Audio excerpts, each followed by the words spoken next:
In today's one, I want to talk about mental dependence. I've been thinking, and I can't remember the last time I've gone 24 hours without watching YouTube in some way, without consuming YouTube content in some way. I was watching a K Bogues video, or K Books video, I don't know how to say it. K space Boges. And his video was about the key to long-term something. I'm going to go back and find out what the actual title of the video is called, because I have it on my YouTube feed ready to say. The video is titled The Forgotten Key to Long-Term Results. And there's one thing in it that he said that stuck with me. Things being non-negotiable.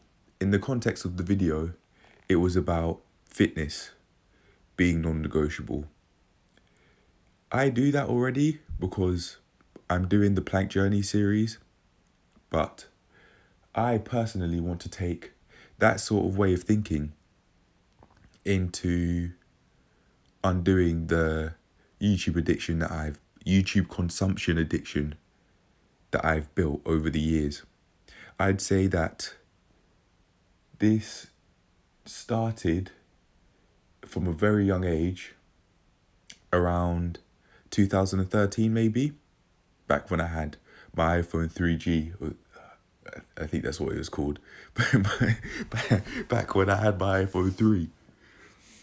All the way back to those days. And yeah, as I was saying, I genuinely can't remember the last time I've gone 24 hours without consuming YouTube in some way. And his mindset to fitness is what I plan to take, or in fact have already started putting into the YouTube addiction, in the sense that it's non-negotiable for me to not watch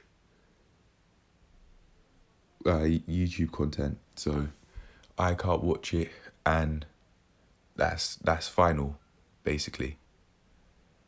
And even though it's been less than 24 hours of me doing this, my mind I have experienced more mental clarity because I'm not overstimulating my brain. But just out of habit, over at least 9 years, getting on to 9 years maybe, of this habit I've built up, it's so built in me to do it that it's going to be quite the challenge of not doing it. Or perhaps my saying that is actually putting up a barrier for me and making this even more intense of a challenge than it could be. I've now just thought of back when I was on other social media platforms, Snapchat and Instagram, and I've just thought, how did I stop going on them? So when it comes to these platforms in particular, I was on and off them for months on end. So I'd be off for quite a long while on both apps, for a few months, say. And then I would go back and install the app again every now and then, because I go and see if anyone actually texted me or anything like that. And that was never the case. That absolutely was never the case. That never happened. And for a long while, I was saying to myself that I wanted to delete it, with the connotations of deleting it for good, with the connotations that I wanted to delete it for good. And I didn't for a long while. I don't know how long the long while is. Maybe for a couple of years, maybe for a few months. If anything, it'd be closer to a couple of years, but I'm not sure. But in April last year, I finally took the plunge. I finally did it.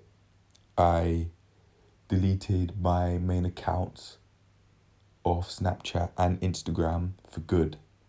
And for that reason, I haven't been on it since.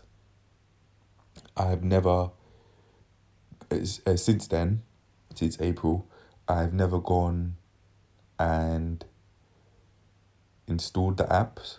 I've never even actually thought of installing the apps, to be honest, because now that I've deleted it, there's absolutely no reason to go back. When I say it, I mean my accounts and also the apps itself, but I'm referring more to my accounts than those social media platforms. So when it comes to those social media platforms, I was able to undo the mental dependence from just getting rid of them completely and not turning back. Because when I deleted my accounts for good, then it was just like, maybe it wasn't like the flip of a switch, because I'd be off it for months on end, and then I'd go back for maybe like an hour or so, and then I'd delete it for months on end. So maybe it wasn't completely cold turkey in terms of dopamine level when I finally took the plunge, but yeah, I was on and off for a while. To get to the point now, I think maybe doing this non-negotiable thing will actually work for me. When I say doing the non-negotiable thing, I mean saying that I can't consume YouTube content anymore. Ever since, well, again, it sounds like I'm repeating myself, but I'm going to say it again anyway. I have mental clarity. My mind, it feels clear. It doesn't, and when I say that, I mean it feels light. My brain feels light compared to many times when I've watched YouTube for hours on end and my head feels heavy. And I prefer this feeling a lot more than when my head feels heavy or when my brain feels heavy, due to overstimulation probably. But because the habit is so deep, I have impulsively thought during today that, oh, let's watch some, or I want to do it. I remember using those exact words. I want to watch some, but I know, rationally speaking, and not impulsively like I thought there, that that's not going to help. So over these days, like getting rid of a cold, I'm just going to not do it, and then eventually I just won't even think about doing it anymore. I have healthier outlets in mind of winding down instead of watching YouTube, such as drawing. I got this idea ironically from YouTube somewhere very recently, either yesterday or a couple of days ago. So there's that, and then I also have some other ideas of winding down in a much more healthy way on my whiteboard, and also on a piece of paper, I think. I remember writing them down on a piece of paper and then putting some on the whiteboard. But yeah, drawing is going to be it, really. I wonder how far I could take it.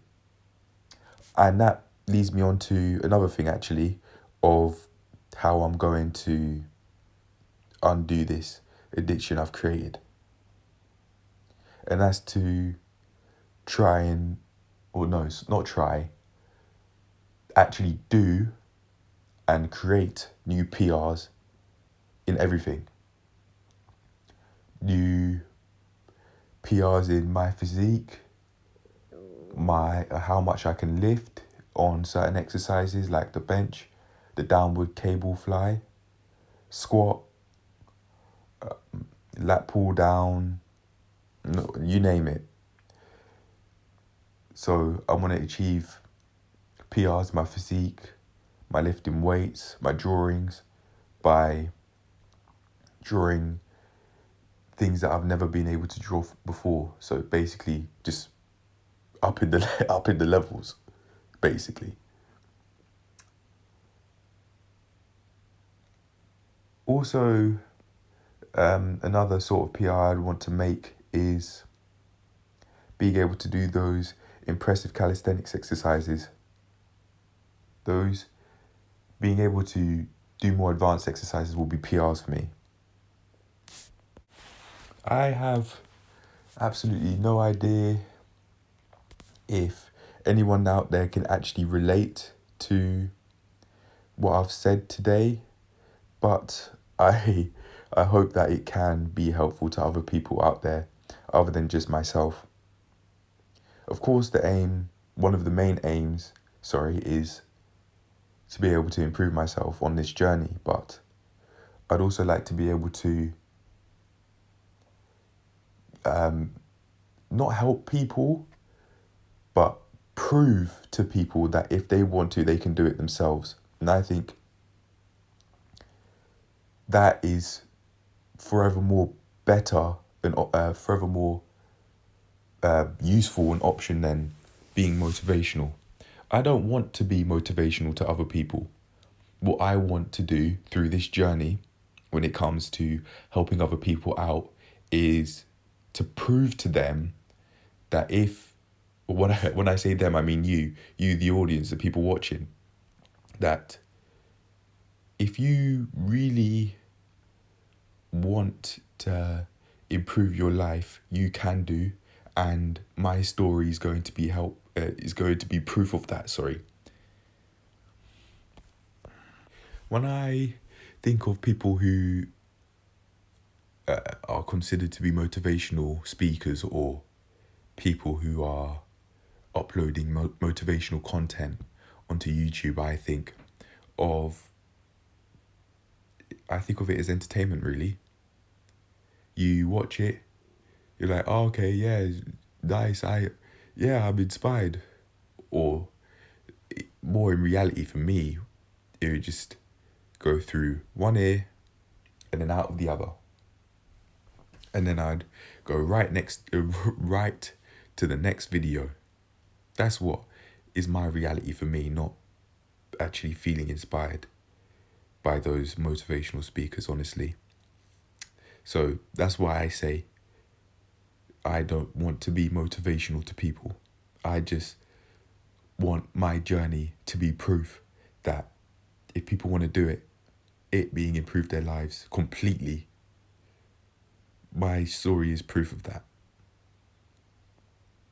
Because look at me now. Over less than a decade, I have created a very deep, strong YouTube addiction. And now I'm undoing that, and I'm undoing that with the mindset of thinking of YouTube consumption as a cold. You get sick, and then you take care of yourself, and over a few days, the cold will pass. I don't think it's gonna pass. This sort of cold will pass over a few days, no. But I certainly think it will pass over a few months, especially with replacing replacing that addiction with healthier outlets, such as drawing and such as actually doing what I set myself to do. And with what I set myself to do, the aim would be, as I've said, to get PRs in every area of my life. So with the aim and the actions in place to make me do that, along with having healthier outlets to wind down instead of watching YouTube, then I'm on my way to undo my mental dependence that I've created on it. My mind at the moment, as I've been creating this content, has been, my mind feels very light, and I much prefer this feeling. But yeah, I hope I could help someone out there that maybe going through the same thing that I've gone through. Maybe not exactly the same, but something similar. That they can use this journey, this day, and other days in the future where I may talk about this, to be able to have proof that if you want to do it being undo any sort of addiction really that you've made, you can. And my story will be proof of that. I think I'm repeating myself, so I believe it's a sensible idea to end it here. I hope you've enjoyed this video, albeit the footage being short, but the voiceover being rather long. I will see you in the next one. Take care of yourselves. Peace.